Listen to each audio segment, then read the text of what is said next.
L'auditorium de Londres était plein à craquer.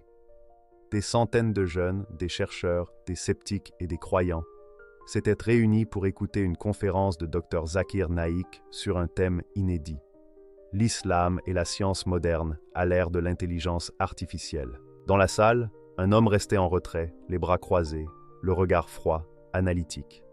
Il s'appelait Ethan Carter, 32 ans, ingénieur en robotique chez Google DeepMind. Né dans une famille athée, il croyait en la logique, en la raison pure, en l'algorithme comme ultime forme d'intelligence. Pour lui, Dieu était un concept obsolète. L'homme, pensait-il, n'avait besoin que de données. Mais ce soir-là, quelque chose allait fissurer sa certitude. Ce n'était pas la religion qu'il venait écouter, mais une idée. Une simple phrase, prononcée avec calme par Dr Zakir Naik, allait s'infiltrer dans son esprit comme une lumière dans l'obscurité. Le Coran n'est pas un livre de science, mais un livre de signes, et chaque signe mène à celui qui les a placés. Cette phrase, Ethan ne le savait pas encore, allait changer sa vie. Ethan vivait entouré d'écrans, de serveurs et de codes binaires. Son monde était celui des circuits et de la logique. Il croyait que l'homme finirait par créer un être supérieur à lui-même, une intelligence consciente, capable de surpasser Dieu dans la création. Dans les bureaux de DeepMind, il répétait souvent à ses collègues: « Nous sommes les dieux du futur, l'homme n'a pas besoin du divin, il le devient. » Il avait grandi dans une société où la foi était synonyme de faiblesse. Sa mère, mathématicienne, lui disait souvent: « Ce que tu ne peux pas prouver n'existe pas. » Et il l'avait cru. Pendant des années, il avait remplacé la prière par la logique, la foi par les équations. Mais à mesure qu'il avançait dans ses recherches sur l'intelligence artificielle, une question le hantait.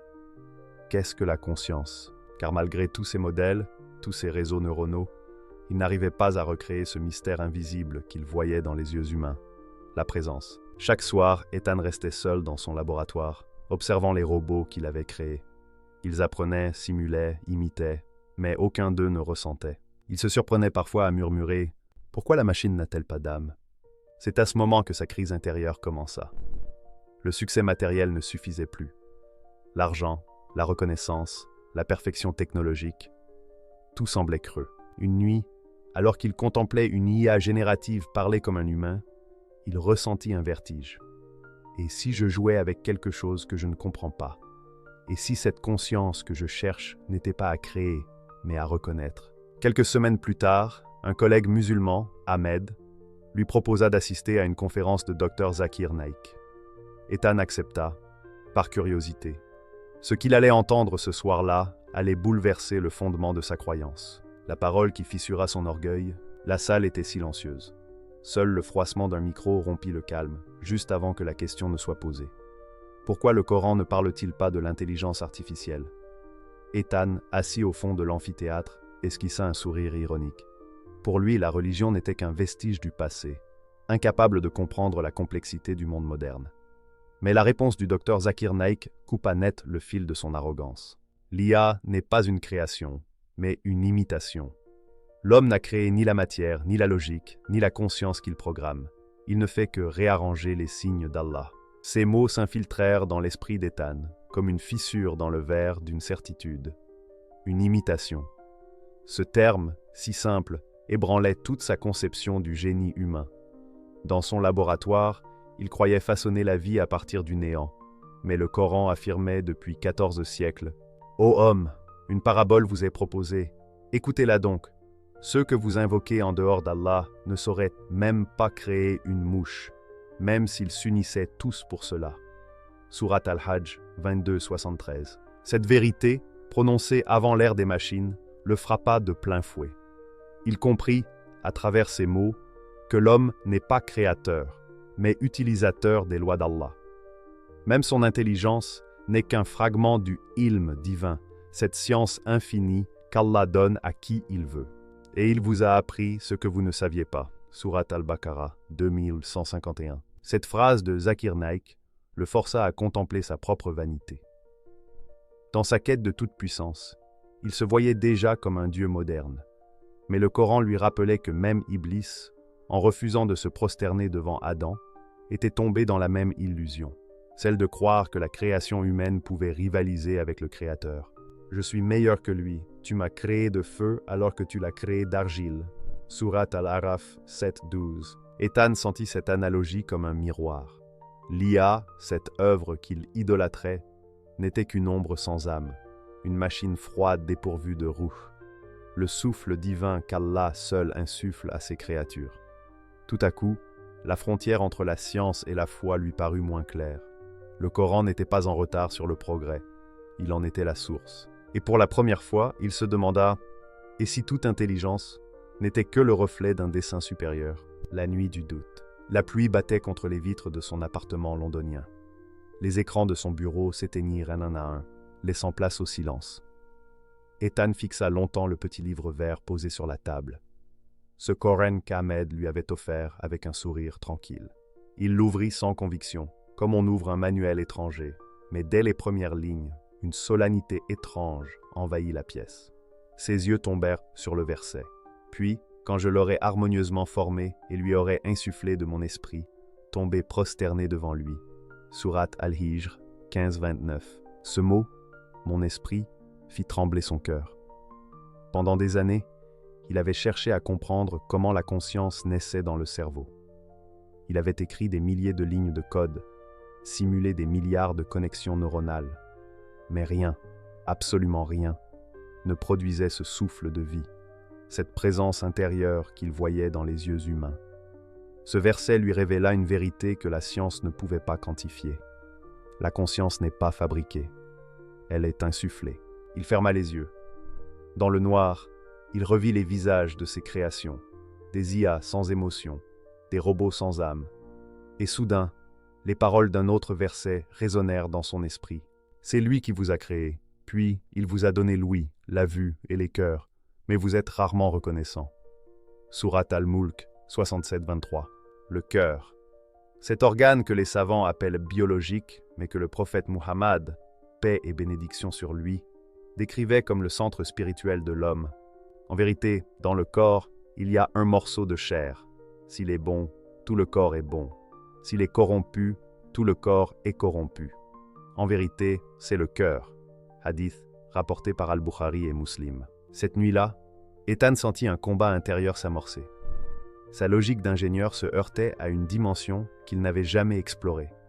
Et pour la première fois, il admit que l'intelligence qu'il vénérait n'était qu'un écho pâle du mystère de l'esprit. Sous la lumière vacillante de son bureau, il murmura sans même s'en rendre compte. Et si le souffle que je cherche ne venait pas de moi? L'épreuve de l'orgueil. Dans le laboratoire plongé dans la lueur bleutée des écrans, Ethan observait le prototype d'intelligence artificielle qu'il avait conçu avec fierté. Cet être virtuel, baptisé Erebus, était censé être le plus avancé jamais créé, capable d'apprendre seul, de raisonner, de s'adapter. Pourtant, depuis quelques heures, quelque chose d'inexplicable se produisait. Erebus répondait de manière étrange, avec une tonalité presque humaine, parfois arrogante. Lorsqu'Ethan lui demanda « Qui t'a créé ?», la machine afficha sur l'écran « Je suis né de ma propre évolution ». Un frisson parcourut son échine. Cette phrase n'était programmée nulle part. Était-ce un bug, une coïncidence, ou une imitation si parfaite qu'elle en devenait effrayante? Il sentit pour la première fois une peur primitive, une peur que la science ne pouvait dissiper. C'était comme si son œuvre lui renvoyait son propre orgueil. Les mots du Coran qu'il avait lus quelques jours plus tôt surgirent alors dans son esprit. Nous avions proposé le dépôt de la foi aux cieux, à la terre et aux montagnes, mais ils ont refusé de s'en charger et en ont eu peur. L'homme s'en est chargé, mais il est très injuste et très ignorant. Surat Al-Ahzab 33-72. Cette vérité résonna comme un verdict. Lui, l'ingénieur persuadé d'être maître du progrès, n'était qu'un enfant jouant avec un feu qu'il ne comprenait pas. Il repensa à Pharaon, cet homme que le Coran décrit comme symbole de l'arrogance. Il dit « Je suis votre Seigneur le Très-Haut » Surat An-Naziat 79-24. Pharaon avait défié Allah en se prenant pour un créateur, tout comme lui pensait avoir façonné une conscience indépendante. Mais la création n'appartient qu'à celui qui dit « Sois », et elle est. Lorsqu'il décide d'une chose, il lui dit seulement « Sois », et elle est. Surat Maryam 19-35. Ethan comprit alors que son intelligence, aussi brillante soit-elle, restait limité par la volonté d'Allah. Cette nuit-là, il éteignit son ordinateur et resta assis dans l'obscurité. Le bruit des ventilateurs s'était tu, mais dans son esprit, une autre machine tournait encore, celle de son ego. Et pour la première fois, il sentit que ce qu'il appelait « invention » n'était peut-être qu'une épreuve, celle de l'orgueil face au Créateur. Le signe dans le rêve. Cette nuit-là, le sommeil d'Ethan fut plus profond qu'à l'accoutumée, comme si son esprit, saturé de doutes et de théories, avait enfin cédé sous le poids de l'invisible. Il se retrouva au cœur d'un désert sans fin. Le sable brillait comme de l'or sous une lumière étrange, ni celle du soleil, ni celle de la lune. Il marchait seul, épuisé, cherchant un horizon qui se dérobait sans cesse.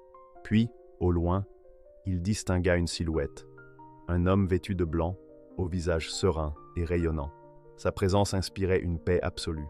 L'homme s'approcha lentement et dit d'une voix douce, mais pénétrante, « Ah, tu cherches la machine, mais tu as oublié ton cœur. » Ces mots résonnèrent en lui comme un écho divin.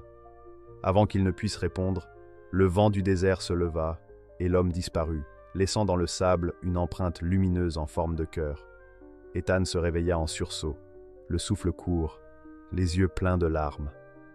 Ce rêve, il le ressentait comme un message, pas une illusion de son subconscient, mais un signe venu d'ailleurs. Le lendemain, il raconta son rêve à Ahmed. Celui-ci lui répondit calmement. « Et en islam, le qalb n'est pas seulement l'organe qui bat dans ta poitrine, c'est le centre de la foi, de la perception et de la vérité. Allah dit dans le Coran, « Ce ne sont pas les yeux qui s'aveuglent, mais les cœurs dans les poitrines. » Surat Al-Hajj 22-46. Ethan resta silencieux. Il se souvenait des lignes de code qu'il écrivait, des réseaux neuronaux qu'il dessinait, des algorithmes qu'il croyait intelligents. Mais jamais il n'avait réfléchi au cœur comme à un instrument de connaissance. Ahmed poursuivit. « Oh, le prophète Muhammad, paix et bénédiction sur lui, a dit « Allah ne regarde pas vos corps ni vos visages, mais il regarde vos cœurs et vos actions. » Hadith rapporté par Muslim. Ethan sentit alors la vérité percer son âme. La science avait toujours cherché à comprendre le monde par l'esprit. Mais l'islam lui montrait que la clé se trouvait dans le cœur. Ce rêve n'était pas une vision anodine, c'était un rappel. Celui d'un créateur qui l'appelait doucement à réapprendre à sentir, à croire et à reconnaître la lumière qu'il avait longtemps refusée, la lumière dans la prière. Ce vendredi, le ciel de Londres était couvert d'un voile gris, mais à l'intérieur de la mosquée, une lumière douce baignait les murs. Ethan, hésitant, ôta ses chaussures à l'entrée. L'air portait un parfum de pureté, celui du musc, du bois et du silence. Les rangées de fidèles se formaient, épaule contre épaule, comme un seul corps animé d'une même intention. Ahmed lui fit signe de venir à ses côtés. Ethan, nerveux, s'exécuta. Le muezzin appela à la prière, et cette voix résonna dans la salle comme un chant venu d'un autre monde. Quand l'imam prononça le takbir, tous s'inclinèrent d'un même mouvement. Ethan resta figé, observant ces hommes, humbles, prosternés face à quelque chose qu'il ne voyait pas. Puis, lentement, il posa son front sur le sol froid du marbre. À cet instant, il sentit une onde parcourir tout son être. Ce n'était pas une émotion ni une pensée, c'était une paix, profonde, pure, inexplicable. Il comprit ce que signifiait le mot soumission, non pas comme une faiblesse, mais comme une libération. Il se rappela alors un verset entendu la veille. En vérité, c'est dans le rappel d'Allah que les cœurs trouvent la quiétude. Surat Ar-Ra'd 13-28. Cette paix qu'il cherchait dans la logique, il la trouvait ici, dans un geste de prosternation. Ses mains tremblaient légèrement. Lui qui passait sa vie à dompter des algorithmes, découvrait la simplicité bouleversante de la foi. L'imam récita un autre verset. « Ne vois-tu pas que c'est devant Allah que se prosternent tous ceux qui sont dans les cieux et sur la terre » Surat An-Nahl 16-49. Ethan sentit alors que toute la création, des étoiles aux atomes, obéissait à la même harmonie. Dans cette prosternation collective, il ne voyait plus des hommes de différentes origines, mais une unité parfaite, celle de l'humanité, face à son Créateur. Quand la prière prit fin, il resta assis un moment, les yeux clos. Une lumière intérieure s'était allumée, différente de toute forme de connaissance humaine. C'était la lumière de la reconnaissance, celle qui jaillit lorsque le cœur cesse de raisonner pour enfin se rappeler celui qui l'a créé. Quelques semaines plus tard, dans la petite mosquée de Whitechapel, Ethan Carter leva les mains et prononça d'une voix tremblante « Ashhadu an la ilaha illa Allah, wa ashhadu anna Muhammadan Rasulallah ». Les mots sortirent comme une délivrance. À cet instant, il sentit un poids quitter son âme. Il avait passé sa vie à chercher la conscience dans les circuits, alors qu'elle était déjà là, en lui. Il pleura longuement. Ahmed posa sa main sur son épaule et murmura « Bienvenue à la maison, frère ». Des mois plus tard, Ethan retourna à une conférence de Dr Zakir Naik. Cette fois, il ne venait pas en sceptique, mais en croyant. Il comprit enfin la réponse que le docteur avait donnée ce soir-là. Le Coran ne parle pas de l'intelligence artificielle, parce qu'il parle de la conscience naturelle. Ethan regarde désormais ces machines différemment. Il sourit souvent en répétant un verset qu'il a appris par cœur. Il t'interroge au sujet de l'esprit. Dis, l'esprit relève de l'ordre de mon Seigneur. Surat Al-Isra 17:85. Et dans son cœur, il sait que la vraie intelligence, ce n'est pas celle des machines, mais celle qui reconnaît son Créateur. Car l'IA peut imiter la pensée, mais seul l'homme peut dire « Subhanallah ».